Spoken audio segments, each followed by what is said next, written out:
Shalom. Mari jemaat Tuhan kita bangkit berdiri.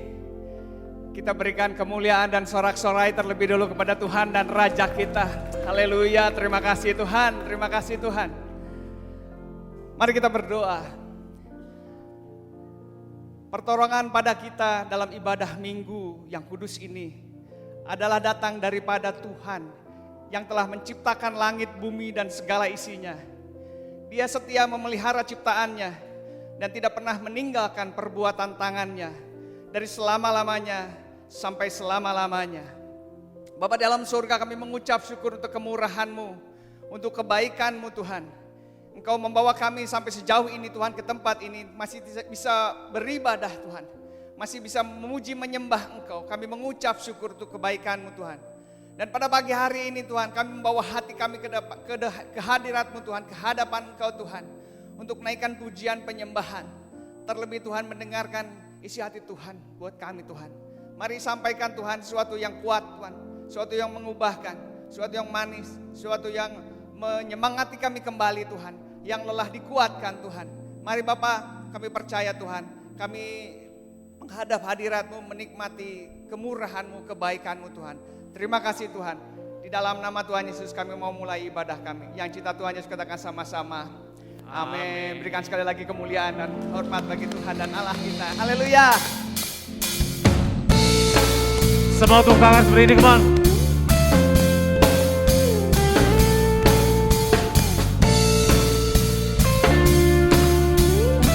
Semuanya katakan kita dipilih.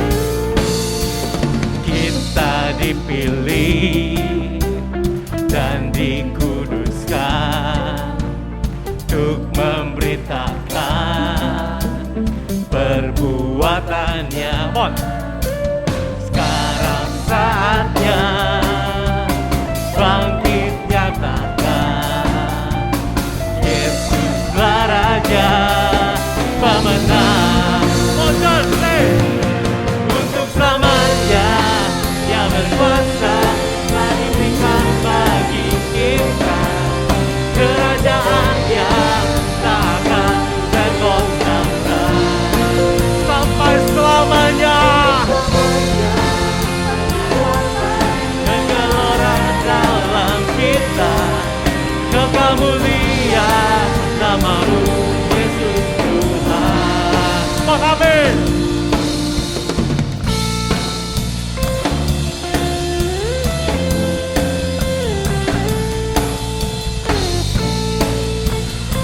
Katakan bersama-sama, kita berdiri dengan kuasa. Kita berdiri dengan kuasa, sebab Roh yang dahsyat beserta kita. Sekarang saatnya bangkit nyatakan Yesuslah Raja pemenang. Untuk selamanya Dia berkuasa, telah diberikan bagi kita kerajaan yang tak akan tergoncangkan sampai selamanya. Pengharapan bergelora dalam kita, kekal mulia nama-Mu Yesus Tuhan. Musik memuji Tuhan, Mon. Semua tepuk tangan seperti ini, Mon.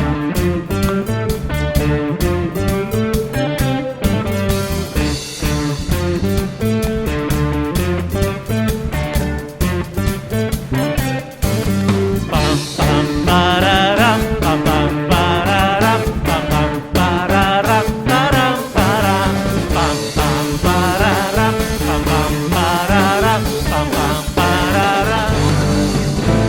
Sekarang saatnya bangkit nyatakan. Namanya siapa? Mon. Yesuslah Tuhan. Sekarang saatnya bangkit nyatakan Yesuslah Raja pemenang. untuk selamanya.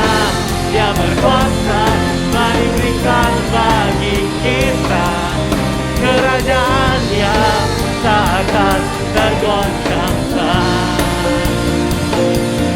Sampai selamanya pengharapan bergelora dalam kita. Kekal mulia nama-Mu Yesus Tuhan.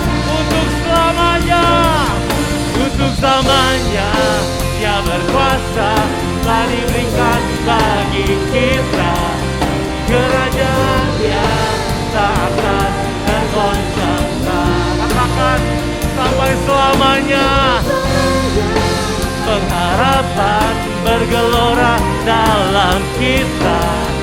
Kekal mulia nama-Mu Yesus Tuhan. Kekal mulia nama-Mu Yesus Tuhan. Katakan kekal mulia nama-Mu Yesus Tuhan. Semuanya katakan pam pam pararam pam pam pararam pam pam pararam param param. Berikan kemuliaan yang paling dahsyat bagi Allah kita, mohon. Kita punya Allah yang luar biasa, amin. Kita punya Allah yang luar biasa, amin. Bagi dunia kita masuk ke suasana yang sangat memberatkan, tetapi bagi Tuhan kita tahu tidak ada yang mustahil, amin. Amin. Semua masih siap memuji Tuhan? Ya, siap memuji Tuhan, berikan kemuliaan dan sorak-sorak yang paling dahsyat bagi Allah kita.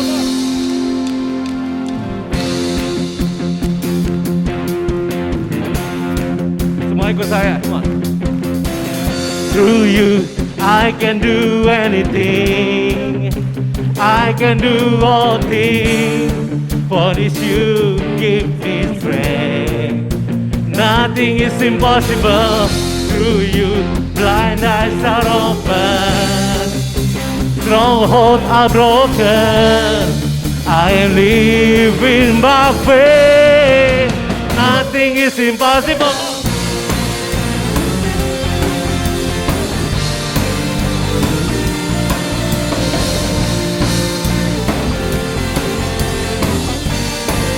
Sing, semuanya katakan. I'm not gonna live by what I see, I'm not gonna live by what I feel.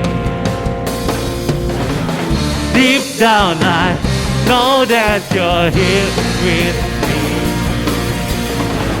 I know that you can do anything. Through you I can do anything, I can do all things, for it's you give me strength. Nothing is impossible. Through you blind eyes are open, strongholds are broken. I am living. Semuanya katakan, nothing is impossible.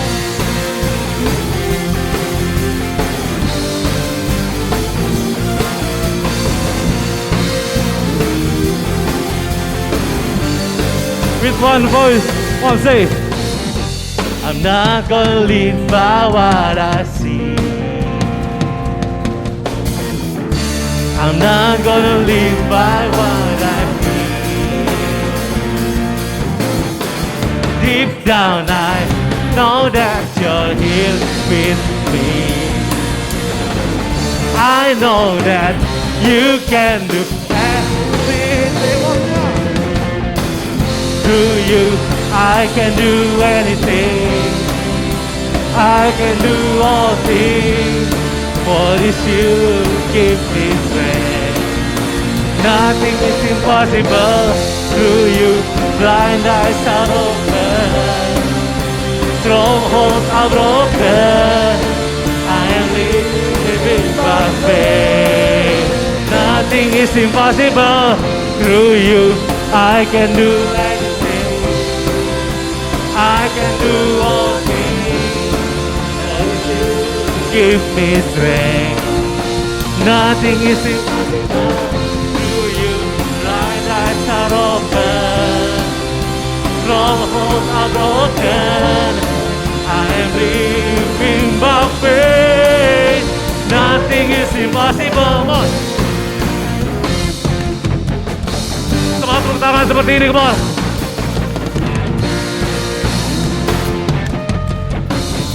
Semuanya ikutin saya ya.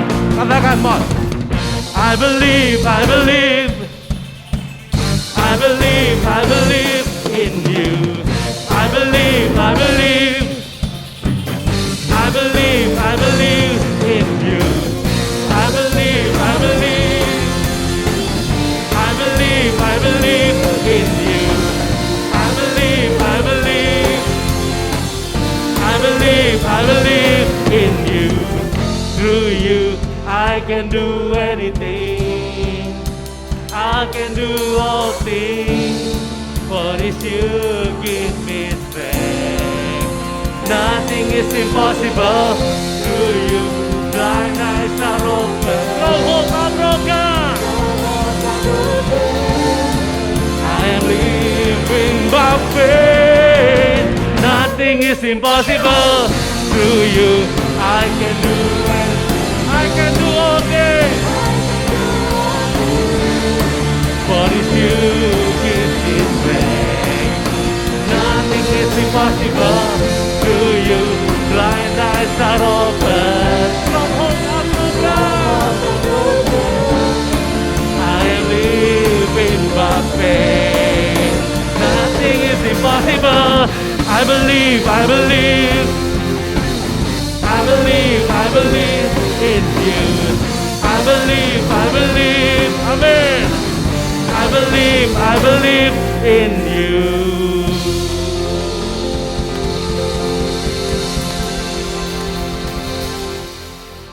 Sungguh Tuhan, Kau Allah yang luar biasa Tuhan. Kami masuk dalam hadirat-Mu Tuhan untuk memuji Engkau, menyembah Engkau Tuhan.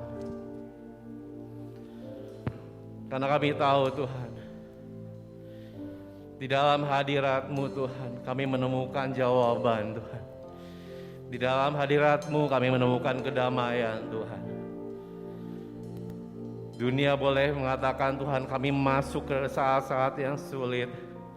Tapi kami percaya Tuhan, penyertaan-Mu tidak pernah berakhir dalam kehidupan kami. Kau Allah Immanuel, Allah yang selalu beserta dengan kami, Yesus.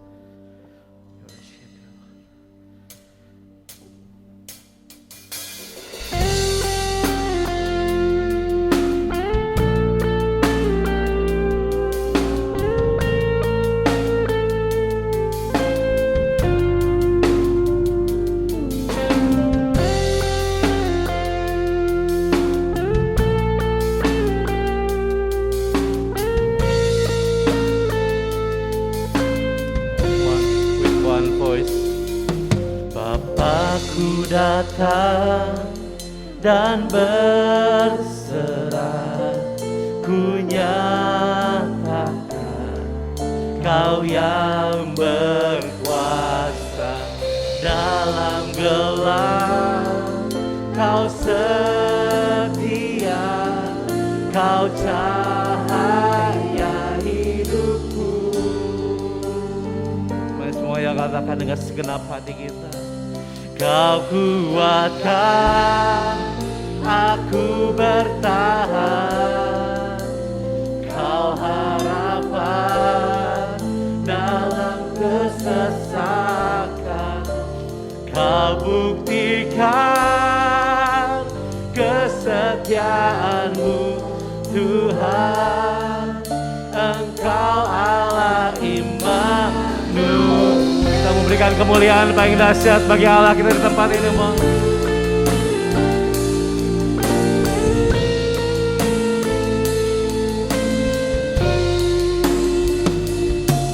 Bapakku datang untuk menyembah, ku nyatakan Kau yang bertata dalam lemah. Kau sempurna, Kau cahaya bagiku.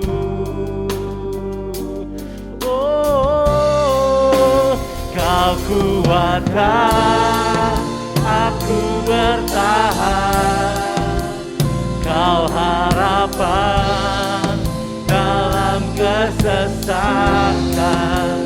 Kau buktikan kesetiaan-Mu Tuhan, Engkau Allah Immanuel.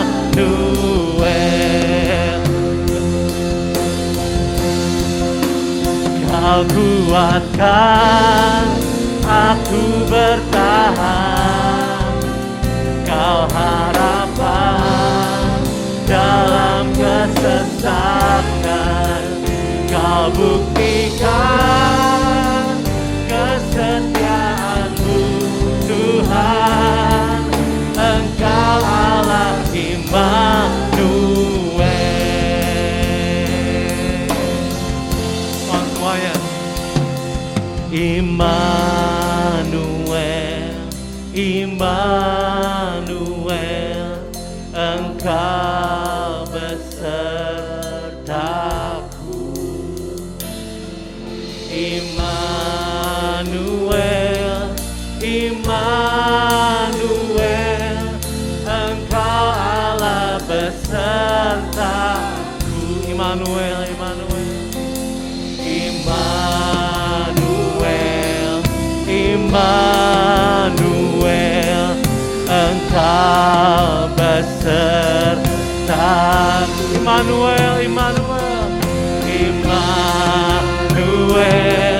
Immanuel, Engkau Allah besertaku.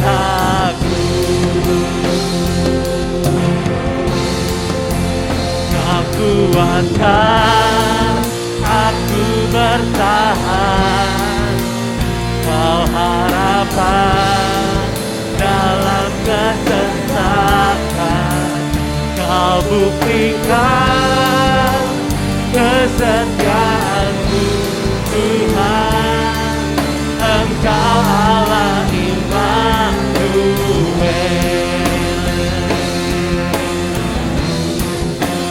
Kau kuatkan aku bertahan, Kau harapan dalam kesesakan. Kau buktikan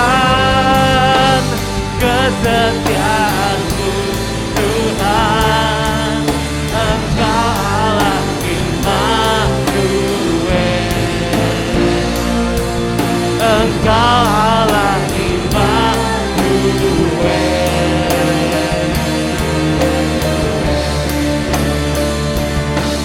Engkau Allah Immanuel.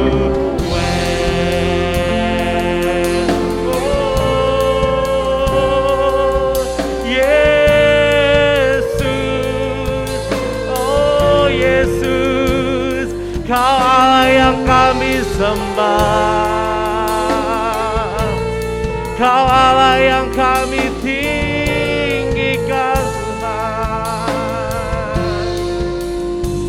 Kami menyembah-Mu Yesus,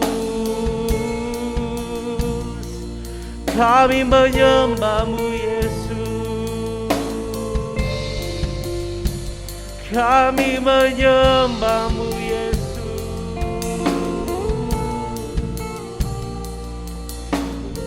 Worship You Lord. Kau kuatkan aku bertahan, Kau harapan dalam kesesakan. Kau buktikan kesetiaan-Mu Tuhan, Engkau Allah Immanuel. Kau kuatkan aku bertahan, Kau harapan dalam kesesakan. Kau buktikan kesetiaan-Mu Tuhan. Engkau Allah Immanuel. Engkau Allah Immanuel. Engkau Allah Immanuel.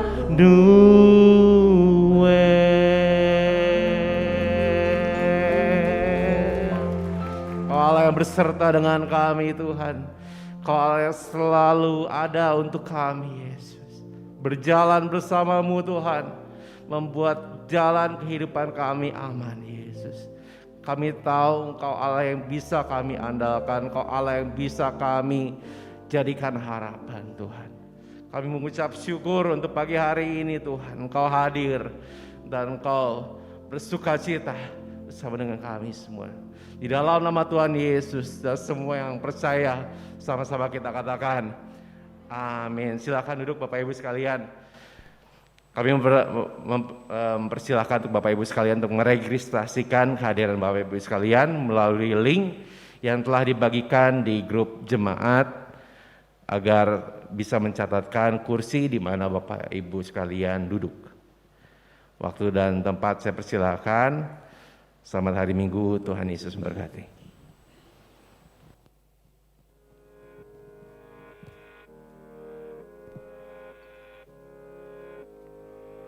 Mari kita trust kepada Allah. Menyerahkan segala sesuatu kepadanya supaya dia melakukan firman Tuhan dalam kehidupan kita. Matius 24 ayat 14 harus dilaksanakan. Injil kerajaan harus diberitakan di seluruh dunia menjadi kesaksian buat sebuah bangsa. Maka tibalah kesudahannya. Aku akan berjalan bersama engkau. Artinya mari bersama-sama menatap masa depan. Tuhan memulihkan kita semua. Segala sesuatu mungkin kelihatannya rumit dan rumet, tetapi ingat, Allah menjadikan segala sesuatu indah pada waktunya.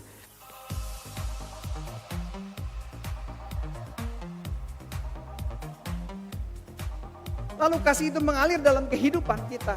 Dikatakan terlebih dahulu Allah yang mengasihi kita, bukan kita yang mengasihi Allah.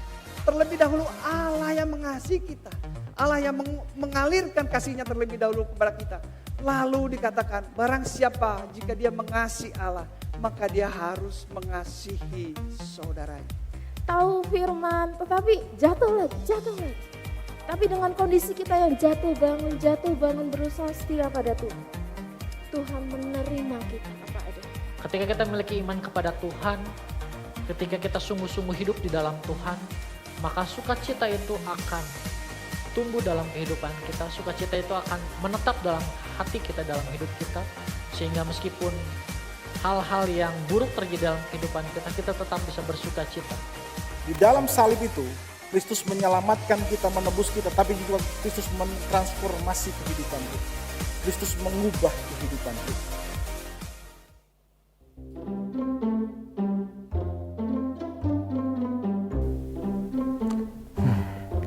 Mah, kayaknya kita harus buka toko deh pas hari Minggu. Kelihatannya pasti ramai banget nih kalau buka toko. Lah, nanti hari Minggu kita nggak gereja gitu? Hah, nanti aja. Pas omsetnya udah gede, baru kita ke gereja. Oh, oke.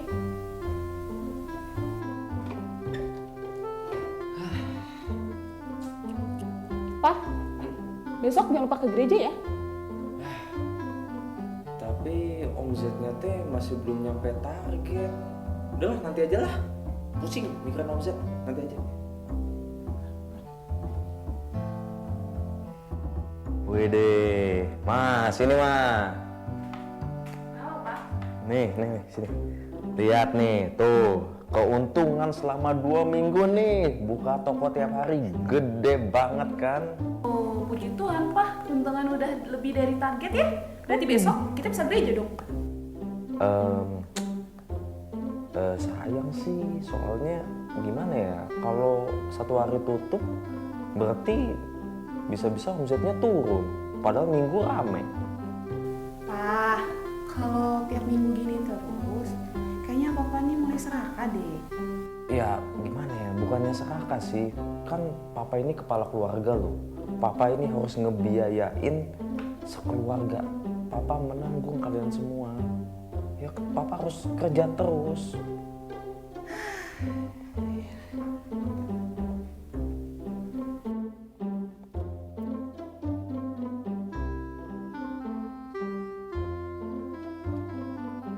Seringkali keserakahan memiliki banyak wajah, sehingga kita tidak dapat mengenalinya.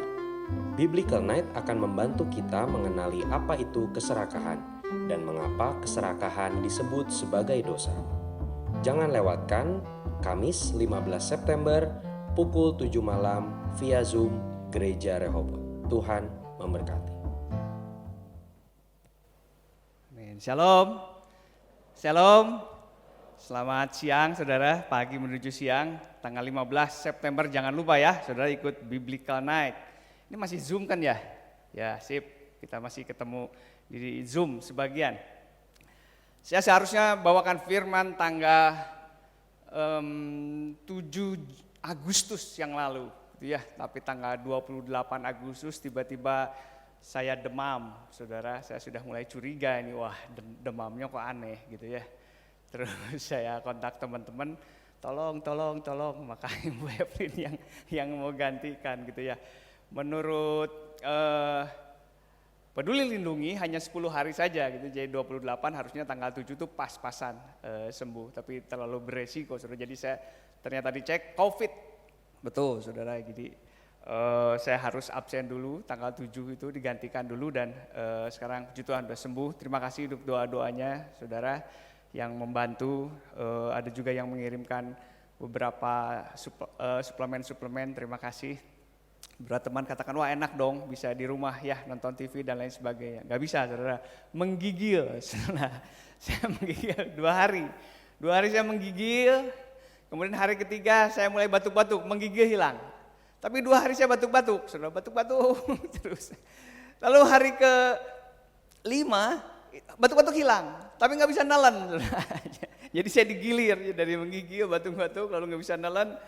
Kemudian hari ke-7, hari ke-6, hari ke-7 itu udah tidak ada apa-apa. Ya sudah mulai penyembuhan dan puji Tuhan baik segala sesuatunya. Terima kasih untuk doa-doanya.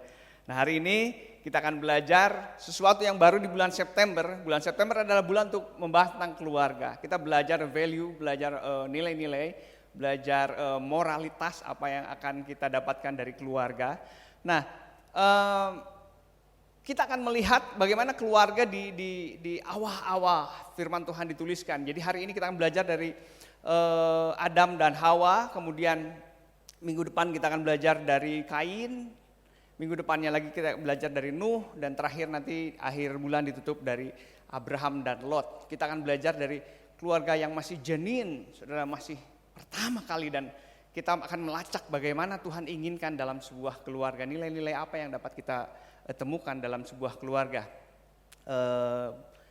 Kiranya saudara bisa ikut terus karena kita akan belajar banyak, ada konflik di dalamnya. Di dalam keluarga saudara banyak konflik bukan? Dalam keluarga saya juga, jangan khawatir. Kita akan belajar bagaimana handle konflik dan lain sebagainya ya. Oke, mari kita akan berdoa untuk firman Tuhan pada pagi hari ini.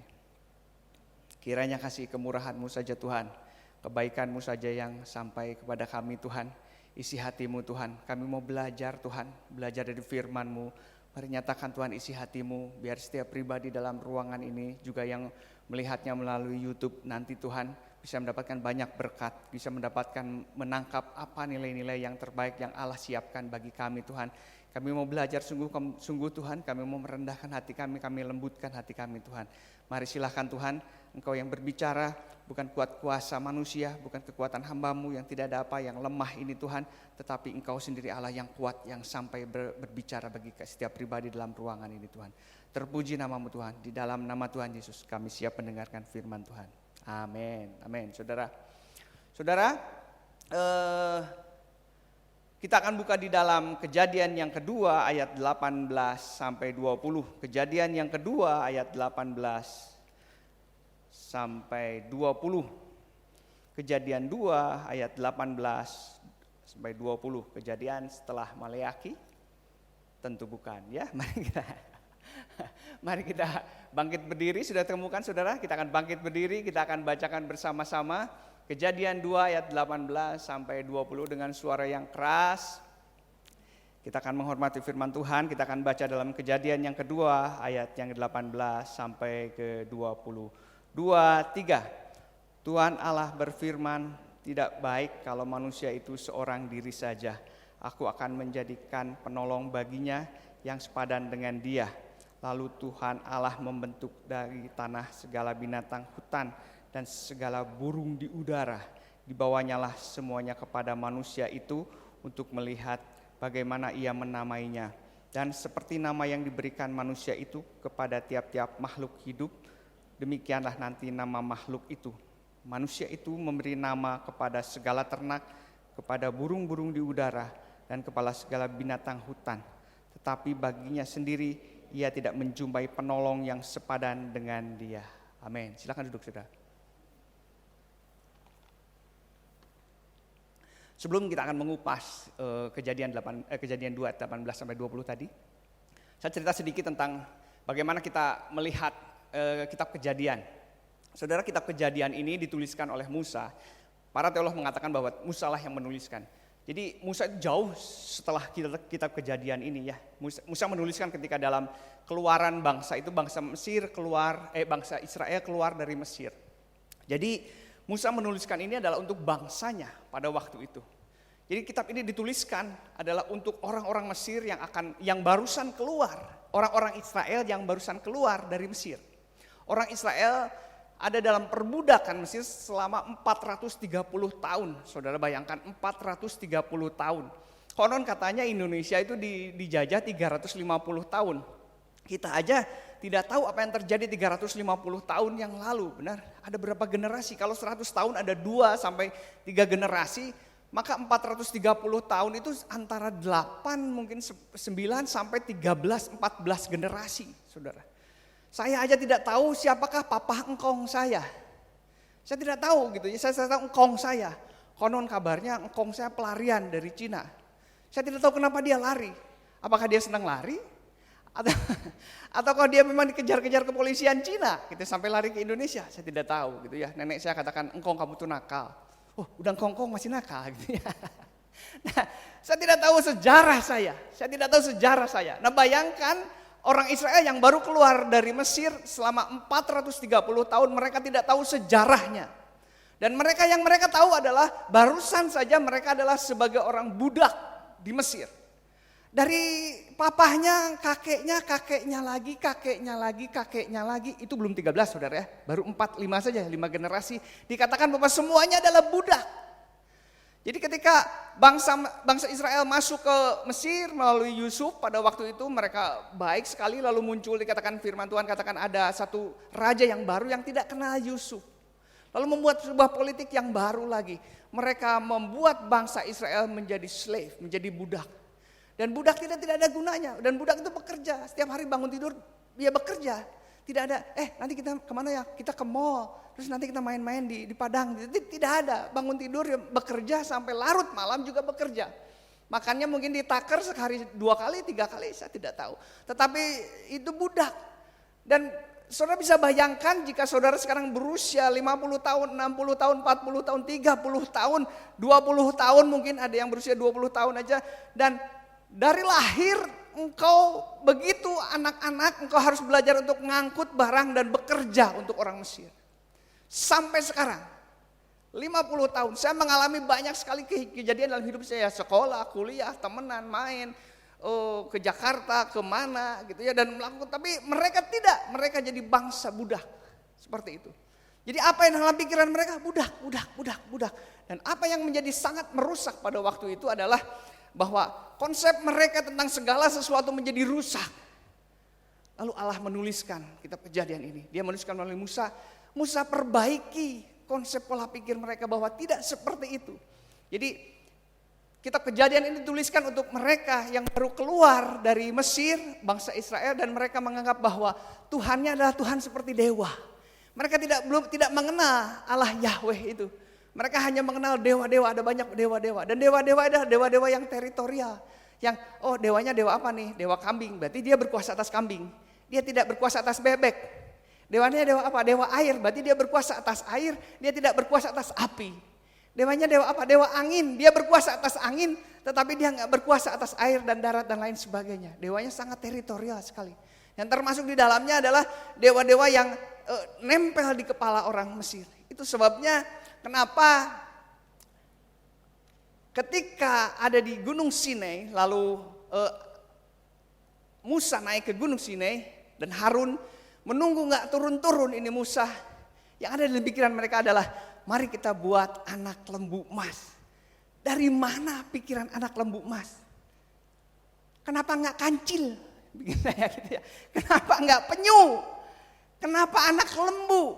Ternyata anak lembu ini adalah the sacred bull of Apis. Namanya Apis. Apis adalah hewan yang suci dikatakan. Seperti itu, dia dewa kesuburan di tanah Memphis Mesir. Memphis itu deketan dengan Goshen. Goshen adalah ketika mereka ada di Mesir dan mereka tinggal di Goshen. Dan itulah yang ada dalam pikiran mereka. Aduh, Tuhannya mana? Musanya nggak ada. Mereka kebingungan. Harus ada pegangan. Bikin apa? Anak lembu. Nah, itulah yang ada dalam pikiran mereka. 430 tahun membuat pikiran mereka menjadi rusak. Konsep mereka tentang ruh Tuhan menjadi rusak. Konsep mereka tentang manusia menjadi rusak. Dikatakan bahwa manusia diciptakan dari air mata, dari lendir-lendir, dari keringat dewa-dewa. Lalu mereka jatuh, keringat itu, air mata itu jatuh, lalu berubah menjadi manusia. Oleh sebab itu manusia adalah kerjanya sedih-sedih semua. Dan kerjanya melelahkan semua. Sedih karena air mata, lelah karena keringat. Dan lendir-lendir yang ini mengerjakan sesuatu yang menjijikkan seperti itu. Dan itu konsep mereka, manusia dan kita orang Israel adalah orang-orang tidak ada gunanya, tidak ada harganya. Kita harus kerja, kita adalah bangsa budak. Termasuk di dalamnya tentang keluarga. Mereka melihat dari paling tinggi dari Firaun. Firaun memiliki konsep tentang keluarga yang buruk sekali. Mereka boleh incest, mereka boleh mengawini adiknya. Demi apa? Demi menjaga supaya terah mereka tetap terjaga, terah biru mereka tetap terjaga. Bahwa dikatakan bahwa Farao itu adalah titisan daripada dewa. Dan mereka tidak mau share kekuasaan itu. Mereka mau ketika turun kepada anaknya, dan anaknya adalah murni dari darah kita. Maka mereka melakukan incest. Mereka boleh beristri, mereka boleh memiliki poligami, memiliki beberapa istri. Mereka boleh mengusir istrinya, bahkan mengusir tanpa memberikan pesangon dan lain sebagainya. Mereka seenaknya boleh memukul istrinya dan keluarga hanya untuk membuat keturunan saja tok. Dan Allah tidak mau seperti itu. Maka Allah menuliskan ayat ini. Allah menuliskan ayat ini kepada Musa supaya diberikan kepada orang Israel. Konsep kalian tentang keluarga enggak gitu. Pada mulanya Allah menciptakan manusia segambar dengan dia. Dan ketika dia melihat bahwa tidak baik seorang diri saja, maka dibuatkan sesuatu yang berbeda dengan manusia, yaitu manusia yang lain, yaitu perempuan itu, supaya dia bisa bersama-sama. Jadi konsep tentang keluarga adalah konsepnya dari Tuhan, inisiatifnya dari Tuhan. Bukan hanya melulu tentang membuat keturunan sebanyak-banyaknya, supaya terah kita dan lain sebagainya, tidak seperti itu. Jadi keluarga menjadi sangat berbeda. Keluarga menjadi harus dicuci ulang pikiran mereka. Maka Allah menuliskan ini. Kita mungkin ini mah biasa, dari dulu juga kita seperti itu, bukan? Ya iyalah, kita mah tidak tahu gitu ya, dari papah mamah engkong, kemudian papahnya engkong juga melakukan hal yang sama seperti kita lakukan. Tapi kita baru 4-5 generasi dan tidak di atas kita bukan generasi yang rusak. Tetapi beda dengan bangsa Israel, mereka rusak. Maka Allah harus menuliskan ini. Tetapi ini bukan hanya untuk orang Israel saja. Ini jelas untuk kita. Ini jelas untuk seluruh manusia. Allah memiliki inisiatif pertama tentang pernikahan. Allah mempunyai inisiatif pertama tentang keluarga. Allah memiliki konsep pertama tentang keluarga. Dan pagi hari ini kita belajar bagaimana konsep itu tentang keluarga. Kejadian 1 ayat 26 mundur selembar, saudara. Mudah-mudahan tidak terlalu jauh, tentu saja.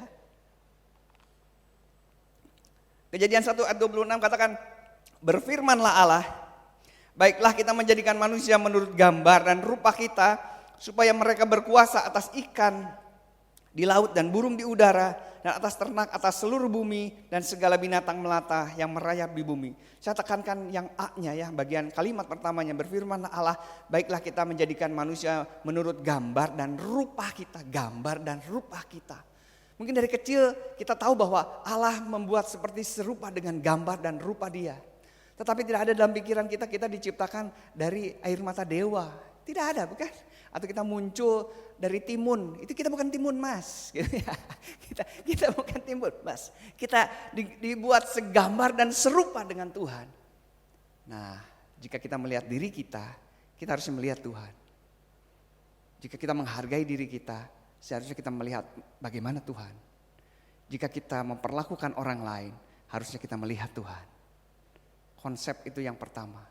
Kita dibuat segambar dan serupa. Bahkan dalam konsep pernikahan pun sama seperti Tuhan. Allah tidak menikah tentu saja ya, tetapi konsep tentang kesatuan keutuhannya. Manusia itu diciptakan utuh, sempurna, dan diciptakan sebagai makhluk sosial. Sempurna di sini bukan maksudnya sempurna seperti Tuhan. Bisa terbang, bisa menguasai segala sesuatu, memiliki kekuatan superhero. Bukan sempurna seperti itu. Tetapi manusia adalah sempurna sebagai manusia. Seekor kuda adalah kuda yang sempurna. Kita melihat gambaran seekor kuda yang sempurna adalah seperti itu. Nah, dia adalah kuda yang sempurna. Dan kita juga adalah manusia yang sempurna. Tentu saja kita beda dengan kuda, benar. Tetapi setiap kita adalah sempurna di hadapan Tuhan. Kita harus memandang bahwa diri kita adalah sempurna di hadapan Tuhan. Kemudian yang kedua dikatakan dan diciptakan sebagai makhluk sosial. Itu adalah fitrah kita. Dasar dari kehidupan kita. Kita adalah makhluk yang sempurna, kita juga menjadi makhluk yang sosial. Nah, seperti apa? Utuh sempurna artinya adalah aku tidak memerlukan tambahan dari orang lain untuk menjadi diriku sendiri. Seorang tri tidak perlu tambahan dari siapapun, dari saudara masuk dalam hidup saya untuk saya menjadi seorang tri. Tidak perlu. Seorang Arianto ya dia bisa menjadi seorang Arianto tanpa tambahan apapun dari luar. Itu adalah utuh. Setiap dari kita harusnya adalah orang yang utuh. Tidak bisa setiap kita mengatakan bahwa oh saya utuh kalau ada dia. Enggak, itu artinya enggak utuh. Saya harusnya tetap menjadi diri saya sendiri ketika tidak ada siapapun karena saya ada diciptakan sebagai manusia yang sempurna, sebagai manusia ya, dan manusia yang utuh. Setiap kita harusnya punya pemikiran seperti itu. Kita tidak memerlukan yang lainnya untuk menjadi diri saya. Bukan artinya tidak memerlukan karena tidak perlu bersosial, justru karena kita perlu sosial. Tapi sebelum bersosial, saudara adalah utuh sebagai saudara diri saudara-saudara, tidak memerlukan tambahan daripada orang lain. Saya berkata ini demi apa? Buat apa? Karena setiap kita mungkin berpikir bahwa oh saya harus menikah. Enggak, untuk saya jadi utuh.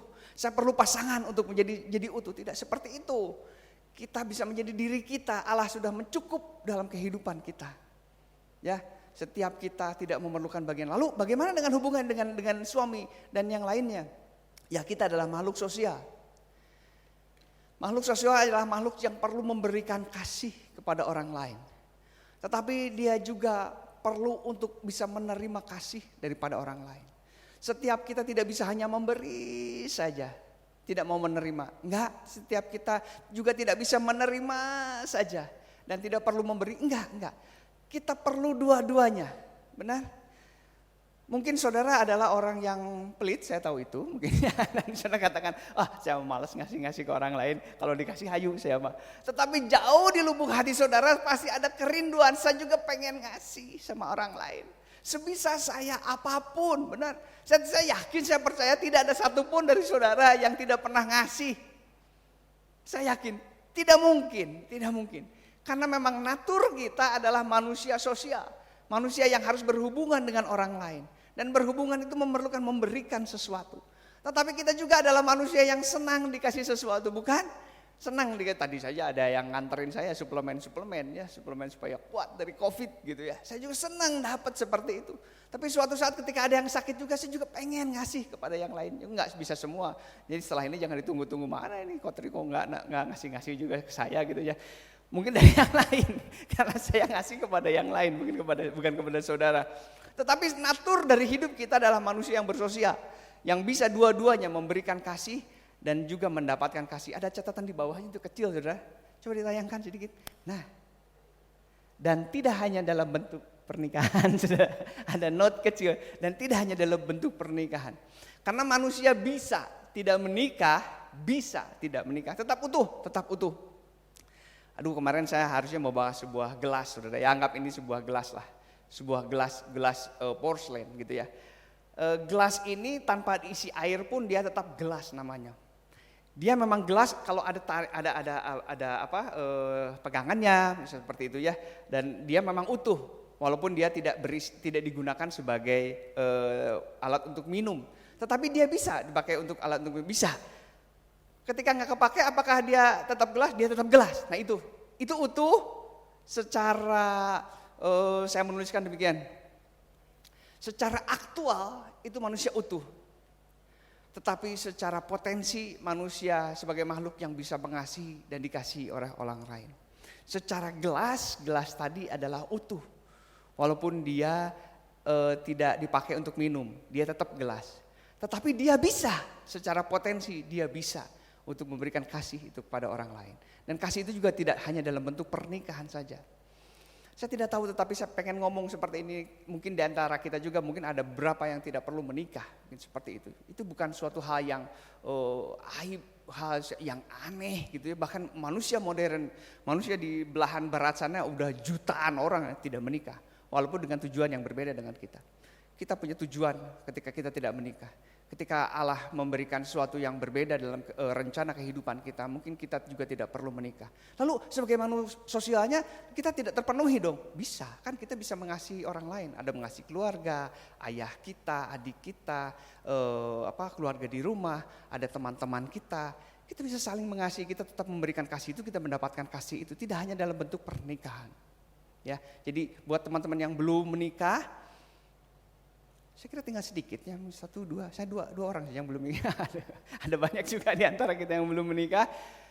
Konsep yang pertama adalah kita adalah utuh, manusia utuh. Tetapi yang kedua, kita juga bisa menjadi orang yang memberikan kasih dan mendapatkan kasih. Nanti ada pembicaraan panjang ya, khusus mungkin tentang tema-tema itu. Saya kira Biblical Night juga akan membahas tema-tema itu. Pak Pelem ketawa-ketawa, aduh tugas saya lagi. Ya iyalah, ada yang harus menerangkan gitu ya. Kita khotbah mungkin hanya bagian luarnya, tapi lebih dalam lagi ya, saudara harus ikut PA, harus ikut core, harus ikut saron. Nah saron adalah sarana untuk saudara bisa memberikan kasih dan mendapatkan kasih. Tanya Ibu Maria deh, nanti ngobrol-ngobrol sama Bu Maria Aven ya, betapa dalam saronnya dia riuh rendah ramai sekali itu, kadang-kadang makan di sini, kadang-kadang makan di sana gitu ya. Saya kadang-kadang pengen join saron dia karena makannya sering gitu ya. Tapi enggak semua saron gitu juga. Ada saron yang enggak perlu seperti itu juga, ada saron yang enggak, kita lebih banyak ngomong, ini lebih banyak PA, ya tergantunglah masing-masing saron. Tetapi di dalamnya ada orang memberikan kasih, ada orang juga mendapatkan kasih. Ikut saron saudara. Ya, nanti di akhir September ini kita buka lagi sebuah gelombang baru tentang saron. Kita siapkan buat saudara jadi iklan, saudara. Ya harus iklan, saudara harus ikut saron. Supaya apa? Supaya gereja juga memberikan tools kepada saudara bahwa saudara bisa menjadi manusia utuh di dalam gereja Tuhan. Amin, saudara. Nanti kita belajar ya di saron, saudara. Nah, secara aktual manusia adalah utuh, secara potensial kita adalah makhluk yang perlu untuk bergaul, memberikan kasih, mendapatkan kasih. Kita maju sedikit di dalam Kejadian 2 ayat yang ke-24. Kita masuk dalam bagaimana sih pernikahan di hadapan Tuhan. Kejadian 2 ayat 24, loncat 2 ayat ya saudara dari yang tadi. 3 ayat. Sebab itu, Kejadian 2 ayat 24, sebab itu seorang laki-laki akan meninggalkan ayahnya dan ibunya dan bersatu dengan istrinya sehingga keduanya menjadi satu daging. Adam dan Hawa dibuat menjadi satu daging. Banyak yang menuliskan 1 ditambah 1 sama dengan 1. Jadi 1 ditambah 1 bukan menjadi 2, tetapi mereka menjadi satu daging. Mereka jadi satu. Nah ada yang unik tentang satu ini. Buka dalam Ulangan yang ke-6 ayat ke-4, atau boleh enggak lah ya saudara. Ayatnya pendek, Ulangan ke-6 ayat 4. Saudara mungkin pernah mendengar ayat ini, katakan, dengarlah hai Israel, Tuhan itu Allah kita, Tuhan itu Esa. Nah kata satu yang dalam Kejadian 2 itu dengan Ulangan yang Esa, dengan di Ulangan yang ke-6 itu memakai kata yang sama, yaitu Ehad. Kalau saudara ikut Biblical Night, sekali lagi diiklankan, Bapak harus bayar royalti kepada saya, diiklankan terus Biblical Night. Kalau saudara ikut Trinitas, tentang Allah Tritunggal, itu dibahas pertama kali adalah tentang Ehad. Tentang perkataan Ehad. Ketika saya mempersiapkan ini, saya juga membaca bahwa ketuhanan yang Maha Esa, Esa di situ bukan satu, saudara. Esa di situ adalah menjadi satu. Jadi para pemimpin bangsa kita juga sebetulnya sudah memikirkan ini. Esa di sana adalah Ehad, sama. Esa itu bukan Eka. Eka itu satu, kakak saya nomor 1. Jadi kakak saya bukan kakak Ekad gitu ya. Kakak saya nomor sekumpulan, bukan. Kesatuan dengan satu itu berbeda. Nah, lihat. Tadi yang dikatakan, marilah kita membuat manusia segambar dan serupa kita, itu terjadi. Allah itu Ehad. Dan manusia, mari kita, seorang dikatakan, sebab seorang laki-laki akan meninggalkan ayah ibunya dan bersatu dengan istrinya sehingga keduanya menjadi Ehad. Menjadi satu daging. Suami istri tidak terpisahkan. Suami istri tidak bisa dipisahkan. Di dalam perjanjian baru dikatakan apa yang sudah dipersatukan Allah tidak bisa dipisahkan manusia. Ketika saya bicara ini pasti akan ribut adalah bagaimana dengan perceraian dan lain sebagainya. Saya tahu pasti akan ngomong seperti itu ya. Tapi nanti di belakang saya akan bahas itu sedikit. Tetapi yang saya mau katakan adalah ketika kita memperlakukan pasangan kita, sadarilah bahwa dia Ehad dengan saya. Bahwa dia adalah kesatuan dengan saya. Ketika saya bergaul dengan istri saya, ketahuilah bahwa kita adalah satu daging dan tidak terpisahkan. Ketika satu daging, tidak mungkin saya memaki-maki dia dengan sembarangan, bukan? Ketika dia adalah bagian dari saya tidak memperlakukan dia, mempekerjakan dia menjadi kelelahan. Dia bukan pembantu saya. Ketika hidup dengan pasangan saya tidak menggerogoti kehidupannya, membuat kehidupannya menderita, bukan? Jika dia adalah bagian saya, maka setiap ucapan saya bukan ucapan untuk menyakiti dia. Tapi kita tidak banyak memikirkan itu. Kita sembarangan ketika mengucapkan sesuatu dengan pasangan kita. Padahal dia adalah satu sekutu dalam hidup kita. Kita seringkali lalai untuk bagaimana kita memperlakukan orang yang merupakan kesatuan dalam kehidupan kita. Celetukan-celetukan yang tidak berguna yang ada di rumah itu harusnya mulai dihilangkan. Pakai atu matana. Kita melakukan Ehad, kita bayangkan saudara. Ini lucu tetapi sakit saudara. Ketika saya membayangkan sakit saya di bagian dalam saya. Balik atuh. Gitu kan paling banyak. Saudara paling banyak. Ketidaksukaan itu. Saudara. Dia sekutu saya. Dia satu bagian dalam hidup saya. Begitukah kita memperlakukan bagian? Begitukah Allah Bapa memperlakukan anak? Begitukah Allah Bapa memperlakukan Roh Kudus? Berbicara seperti itukah Allah Bapa kepada Yesus dan kepada Roh Kudus? Begitukah tingkah Allah ketika mereka saling mengasihi? Tidak. Lalu kenapa kita seperti itu? Mungkin kita tidak tahu. Tetapi pagi hari ini kita harus bertobat. Bahwa yang kita nikahi itu adalah sekutu dalam hidup kita. Bahwa yang kita nikahi adalah Ehad dengan kita. Tapi dia beda. Kalau Yesus makan tidak tanpa dosa. Betul. Dia juga kita menikahi orang-orang berdosa. Dan jangan lupa bahwa dia juga menikahi orang berdosa. Tetapi mulai pagi hari ini, kita akan memperlakukan dia sebagai sekutu dalam kehidupan kita. Kita akan memperlakukan dia sebagai orang kesatuan dalam hidup kita.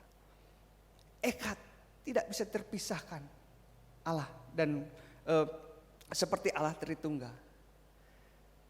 Jadi Adam dan Hawa juga melakukan hal yang sama. Sama berdosanya seperti kita.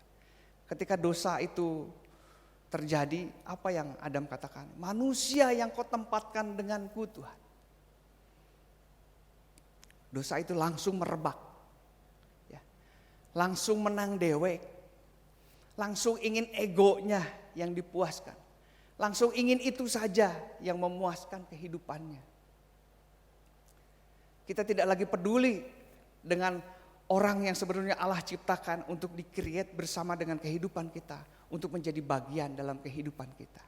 Kita melupakan itu. Bahkan jauh sampai ke abad-abad sekarang mungkin tidak ada lagi respect dengan pasangan kita.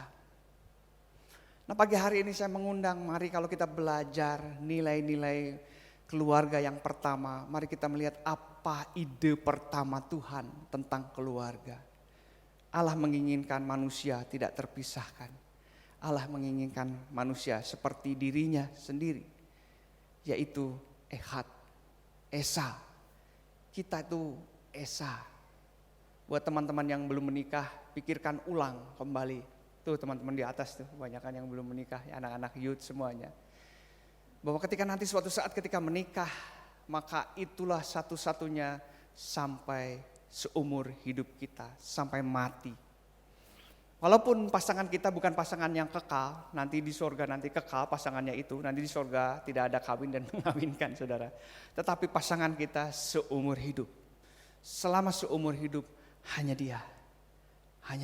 Bayangkan, jika selama ini kita mau balik atuh gawena gitu misalnya, maka seumur hidup dia akan menerima kata-kata. Stop bapak-bapak bertobat pada pagi hari ini. Ibu-ibu bertobat, lebih sayang lagi pasangan kita. Ibu-ibu sayang dengan suaminya, suami-suami sayang dengan istrinya. Sayangi mereka, jangan lukai mereka. Ya, kita mungkin tidak sampai main tangan, tetapi ada ratusan kata-kata kita yang melukai. Duh, jadi pengen nangis, maaf. Karena saya juga mungkin pernah lakukan seperti itu. Manusia berdosa, saya juga lakukan seperti itu. Kita melupakan bahwa ide pertama bahwa mereka adalah bagian seperti Allah sendiri yang esa. Tetapi kata-kata kita melukai mereka. Begitu banyak melukai mereka. Stop, mari kita bertobat. Kita mau punya value yang benar tentang keluarga. Balik lagi kepada keluarga yang pertama yang Allah inginkan dalam kehidupan kita. Amin. Tadi saya janji tentang bagaimana dengan perceraian. Kalau saya berpikir demikian. Biarlah gereja yang memikirkan itu. Ya. Gereja akan memikirkan bagaimana dengan orang yang bercerai, anak-anak yang bercerai. Tetapi Tuhan tidak pernah memikirkan, tidak pernah merencanakan untuk perceraian. Allah tidak merencanakan itu. Itu bukan kehendak Tuhan. Tapi ada kejadiannya, itu kasus yang lain. Biarlah gereja yang handle itu. Nanti Biblical Night akan bahas khusus tentang perceraian. Terus gimana tuh? Kan kita harus siap-siap. Siap-siap kemana? Anda siap-siap mau cerai? Tidak kan? Kenapa Anda begitu pusing dengan perceraian? Terus energi Anda buat apa? Buat memikirkan perceraian. Buat apa? Kita tidak akan ke sana bukan? Kita tidak akan ke sana bukan? Kita tidak akan bercerai bukan? Tapi pasangan kita bobrok. Pasangan saya bobrok.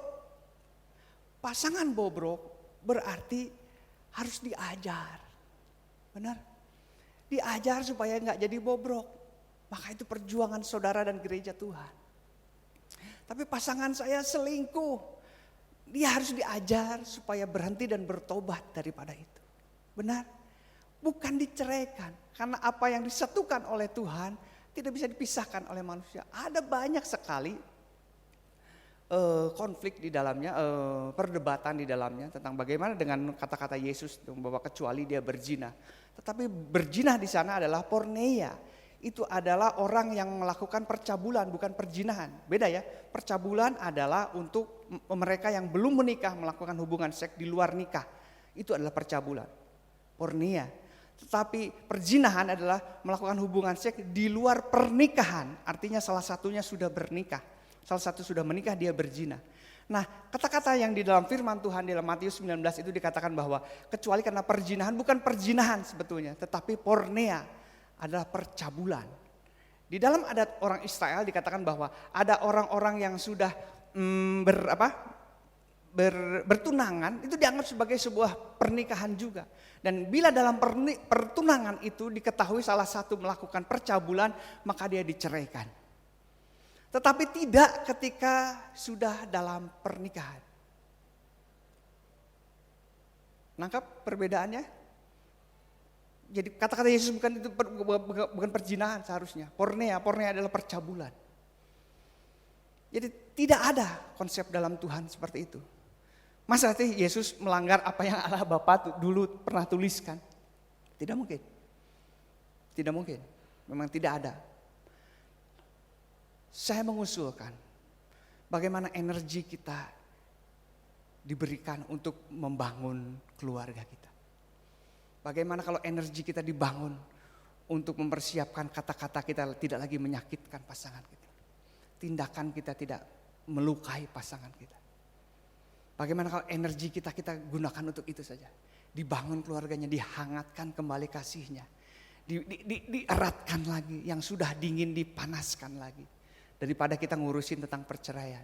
Kita tidak akan ke sana bukan? Saya percaya, tidak ada seorang pun di sini, saya harus siap-siap dengan perceraian. Buat apa? Karena saya tidak akan bercerai dengan siapapun. Dengan siapapun, dengan pasangan saya.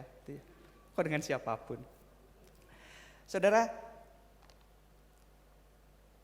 di dalam firman Tuhan dikatakan bahwa ada orang-orang bercerai. Itu Abraham, dia menceraikan Hagar. Ada Daud, dia menceraikan Mikal. Ada Simson menceraikan istri-istrinya. Ada Herodes, dia bukan anak Tuhan. Juga ada perempuan Samaria yang dituliskan melakukan perceraian. Mereka adalah orang-orang yang bermasalah, saudara. Mereka bukan tokoh-tokoh yang memiliki, Abraham memang memiliki teladan baik dalam kehidupan kita, tapi tidak di dalam pernikahannya, gitu ya. Mereka berpoligami hingga bermasalah dalam kehidupan pernikahan mereka. Jadi Alkitab jelas sekali dari contoh-contoh orang tokoh-tokohnya pun bahwa orang yang melakukan perceraian juga adalah orang-orang yang bermasalah dalam pernikahannya. Tidak pernah ada yang mengatakan bahwa dalam satu monogami lalu ada perceraian. Alkitab tidak pernah menuliskan itu. Saya mencari juga tidak mendapatkan. Sejauh ini saya tidak mendapatkan. Kabari saya kalau saudara mendapatkan. Kita bisa ngobrol sama-sama, saudara. Kita tidak mau sehancur Britney Spears, saudara ya, tanggal 3 Januari 2004. Saudara tahu Britney Spears? Kalau saudara seumuran dengan saya mungkin tahu Britney Spears. Kalau anak-anak muda tidak tahu Britney Spears, bolehlah googling sedikit ya tentang Britney Spears. Dia pada tanggal 3 Januari menikah dengan Alexander, bekas temannya atau bekas mantannya, bla bla bla, saya tidak tahu. Dan dia menikah di Las Vegas. Jadi lagi happy-happy, lagi senang-senang kali ya di Las Vegas. Aduh, kita bikin sesuatu yang asik ya, apa ya? Bagaimana kalau kita menikah? Ayo kita menikah. Mereka menikah gitu ya. Dan orang tua Britney Spears dan manajernya ngamuk-ngamuk, kamu lakukan apa-apaan? Cerai gitu ya. Ini pernikahan tercepat berapa? Saudara, 55 jam. Saudara ya. Kita jauh dari kehidupan seperti itu, bukan? Kita tidak akan lakukan hal seperti itu, menikah dengan sembarangan dan asal saja pokoknya nama rame aja gitu ya. Pokoknya nama saya harus menikah punya pasangan. Kita tidak seperti itu. Kita melihat dulu, kita melacak dulu bagaimana jejak Tuhan, apa yang Allah inginkan dalam kehidupan pernikahan. Dan kita akan melakukan seperti yang Allah inginkan. Lalu ketika kita masuk di dalamnya, kita menghargai mereka sebagai orang yang menjadi bagian dalam kehidupan kita. Menjadi sekutu dalam kehidupan kita. Menjadi orang yang ehad. Tidak terpisahkan esa dalam kehidupan sampai mati nanti memisahkan kita. Nanti pembicaraan-pembicaraan yang lebih dalam mungkin dalam obrolan-obrolan kita di Saron dan lain sebagainya saudara bisa tanyakan di sana saudara ya. Mari kita sibuk untuk membangun keluarga kita. Mari kita menghormati pasangan kita dengan ucapan-ucapan yang baik, dengan perbuatan baik, bersinergi. 2 menjadi 1, lalu 1 menghasilkan 10, itu sinergi gitu ya. kita mengerti sebagai makhluk kasih dan dikasihi, ya. Kita bisa mengasihi orang-orang di rumah kita dengan benar, seperti konsep Allah tadi tentang pernikahan. Coba belajar love language, saudara. Saya juga belum membaca love language, bahasa cinta istri kita, bahasa cinta suami kita. Kadang-kadang kita tidak tahu.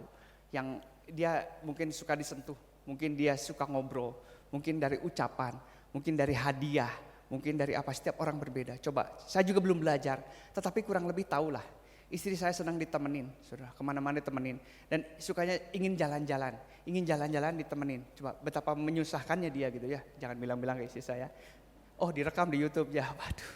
Doakan saya saudara, doakan saya. Tapi ini memang bahasa kita ya. Kadang-kadang saya tidak suka main. Main adalah sebuah hukuman bagi saya. Jadi daripada saya dihukum masuk penjara, ayo Tri, kamu main selama 5 tahun, wah saya akan menderita sekali gitu ya. Bohong sebenarnya. Tapi pada intinya saya tidak suka main, istri saya suka main. Maka saya harus merendahkan diri, ayo ikut main, saya ikut main. Walaupun saya bisa, kamu boleh main sendiri. Nggak mau, maunya diantar. Jadi dia harus ada anjing papisnya yang digendong gitu, kiko, dia main gitu ya. Dan saya yang jadi suaminya, ayo. Tapi itu kebutuhan. Dia juga tahu kebutuhan saya. Ayo saling, bangun lagi. Suatu yang unik dalam Tuhan sudah menempatkan orang-orang unik dalam kehidupan kita. Mari bangun lagi, hangatkan lagi, panasin lagi. Ingat lagi dulu bagaimana cintanya. Kalau saya juga udah lupa, benar jujur saudara, bapak-bapak apalagi sering melupakan. Tanggal pernikahannya sudah lupa juga, benar bapak-bapak. Saya sudah lupa bagaimana dulu saya mencintai istri saya. Tetapi saya sedang berusaha. Ketika istri saya sedang tidur, saya mengingat-ingat lagi bagaimana dulu. Waduh, dulu begitu menggairahkan ya. Ketika ketemu dengan dia, ketika sama-sama pelayanan dengan dia, ketika rame-ramean, ketika menghadapi suka dan duka bersama, baru muncul lagi. Ayo berikan waktu untuk itu, berikan energi untuk itu. Nah, ayat terakhir. Dalam Matius yang ke-4, mari saudara bisa buka.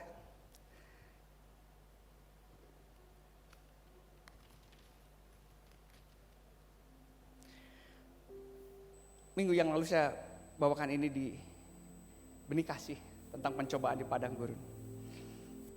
Matius yang ke-4 ayat 5-7. Matius 4 ayat 5-7. Kemudian iblis membawanya ke kota suci dan menempatkan dia, Yesus, di bubungan bait Allah. Lalu berkata kepadanya, jika engkau anak Allah, jatuhkanlah dirimu ke bawah. Sebab ada tertulis mengenai engkau. Ia akan memerintahkan malaikat-malaikatnya dan mereka akan menantang engkau di atas tangannya. Supaya kakimu jangan terantuk kepada batu. Yesus berkata kepadanya, ada tertulis, janganlah engkau mencobai Tuhan Allahmu. Setiap dari kita mengalami pencobaan sama persis yang Yesus alami. Nah, pencobaan ini agak spesial. Karena di sana dikatakan bahwa Yesus ditantang untuk melakukan sesuatu yang sia-sia. Bahkan sesuatu yang berujung maut. Yesus loncat dari atas bubungan lalu ke bawah. Jika tidak ada malaikat, Yesus mati pada waktu itu. Karena dia mau seperti melakukan suatu kegiatan yang ujungnya adalah maut. Benar? Dan lakukan itu supaya nanti ada malaikat. Bukan ada tertulis bahwa malaikat akan menatang engkau sehingga kakimu tidak terantuk. Tetapi jawaban Yesus luar biasa. Katakan apa? Janganlah engkau mencobai Tuhan Allahmu. Saya bingung, apa hubungannya Tuhan? Apa hubungannya dia mengerjakan itu dengan mencobai Tuhan Allah? Itu adalah pekerjaan sia-sia yang dikerjakan, lalu minta Allah untuk bertanggung jawab untuk pekerjaan itu. Kita sedang mencobai Tuhan. Kita melakukan sebuah pekerjaan, lalu minta Allah yang bertanggung jawab untuk pekerjaan yang sudah kita kerjakan. Itu sedang mencobai Tuhan. Lalu saya merenungkan, bukankah hidup kita terlalu banyak lakukan seperti itu? Pekerjaan kita gak benar, bisnis kita kotor. timbangan kita tipu, ukuran kita meleset. Kita nggak kerja dengan benar, dengan jujur. Lalu datang ke rumah Tuhan. Berkati aku Tuhan. Berkati aku Tuhan. Itu sama persis. Dengan ayo Yesus, engkau loncat dari atas hubungan itu. Biar Tuhan yang menatang. Itu sama persis dengan apa yang kita kerjakan. Kita nggak benar dalam kehidupan kita nggak masuk dalam pekerjaan yang benar. Lalu minta Tuhan untuk memberkati, menjagai kehidupan kita. Kita minta Tuhan supaya Tuhan menolong kehidupan saya, menjauhkan dari mara bahaya Tuhan.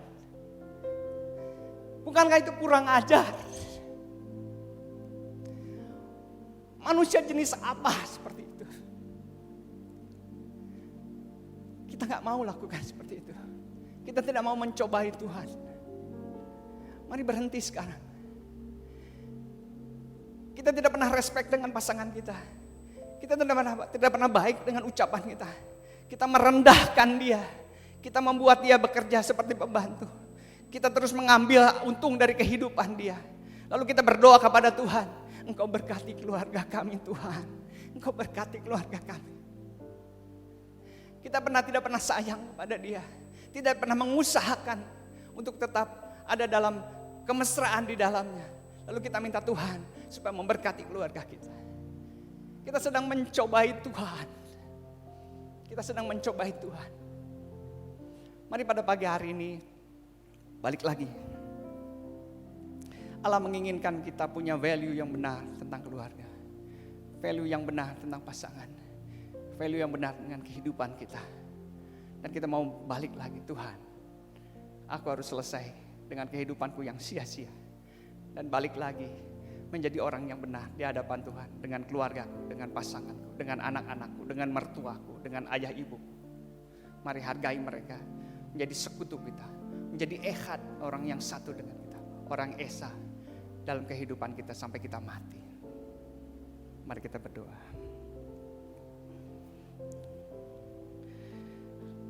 Karena kasih dan kemurahan-Mu saja Tuhan, kami bisa dapatkan firman ini Tuhan. Karena kebaikan dan kemurahan-Mu saja Tuhan, kami bisa sampai sejauh ini Tuhan dalam kehidupan kami. Bapa, tolong hidup kami. Kami manusia berdosa, kami manusia yang lemah. Tetapi karena kasih kemurahan Tuhan saja membuat kami sanggup dengan hidup dengan benar di hadapan-Mu Tuhan. Mari Bapa, biarlah hari-hari di depan kami adalah benar di mata-Mu Tuhan.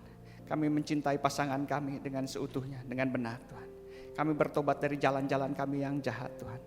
Mari kami percaya setiap pribadi Engkau jamah Tuhan, sesuai dengan kebutuhan mereka Tuhan. Terpuji nama-Mu Tuhan, biar firman ini jadi rema dalam kehidupan kami Tuhan. Di dalam nama Tuhan Yesus kami berdoa dan mengucap syukur. Amin. Tuhan Yesus memberkati saudara.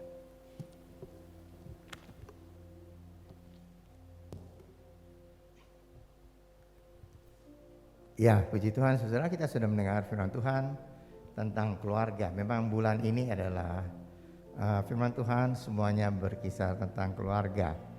Dan tentu selesai bulan ini kita akan menjadi keluarga-keluarga yang kuat, keluarga-keluarga yang makin harmonis, keluarga-keluarga yang diberkati oleh Tuhan. Ya, baik saudara, mari kita akan tutup ibadah kita siang hari ini dengan doa. Saya undang untuk kita berdiri bersama-sama. Kita akan masuk dalam doa.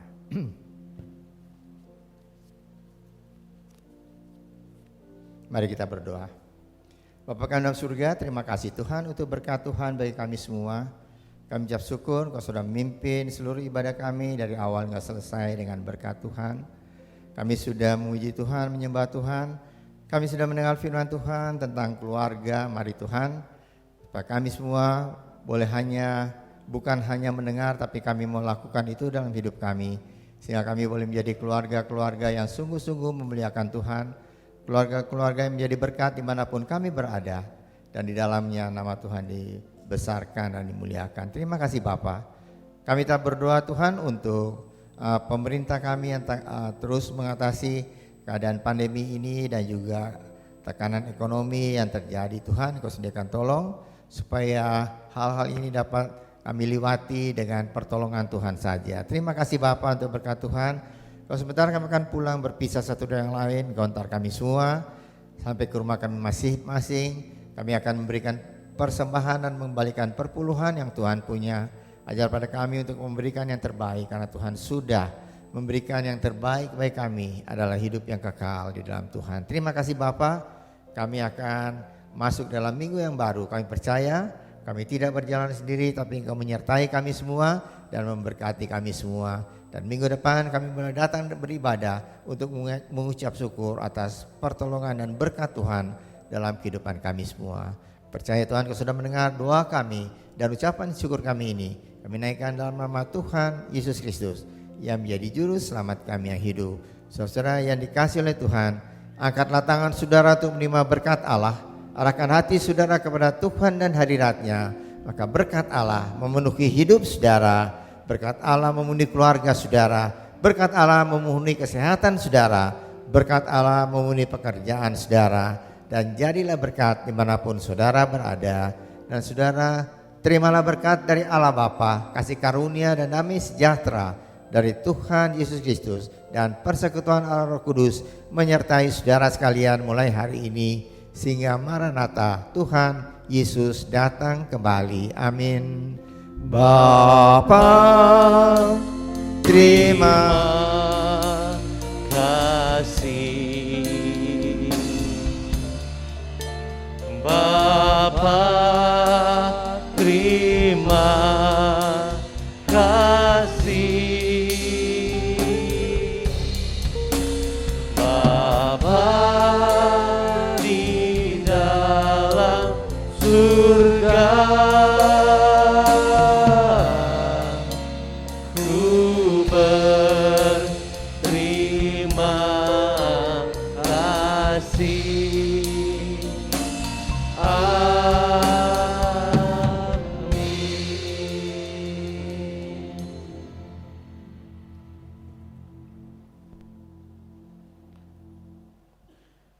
Selamat hari Minggu, Tuhan Yesus memberkati. Shalom saudara, kembali berjumpa di ibadah Gereja Rehoboth Jemaat Bandung. Kami sangat senang Anda hadir di sini. Mari beribadah secara onsite di Kebaktian Umum 1 atau Kebaktian Umum 2 dengan tetap menjaga protokol kesehatan. Rekaman ibadah dapat Anda akses di YouTube channel Gereja Rehoboth Jemaat Bandung mulai pukul 5 sore.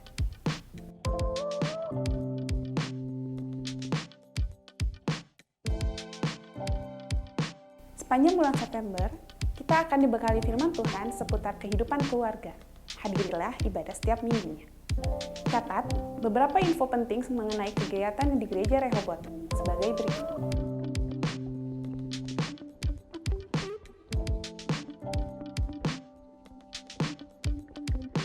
Persembahan dan perpuluhan dapat diberikan saat ibadah onsite maupun online melalui QR Code dan nomor rekening yang tersedia.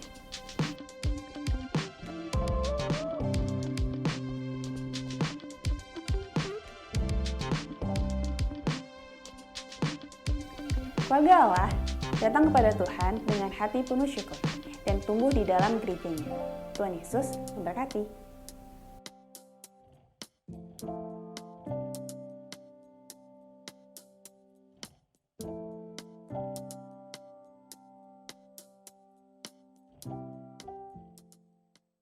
Anda telah selesai mengikuti ibadah online Gereja Rehoboth. Jangan lupa untuk like dan subscribe, dan ketuk lonceng untuk notifikasi pemberitahuan info-info berikutnya. Selamat hari Minggu, Tuhan Yesus memberkati.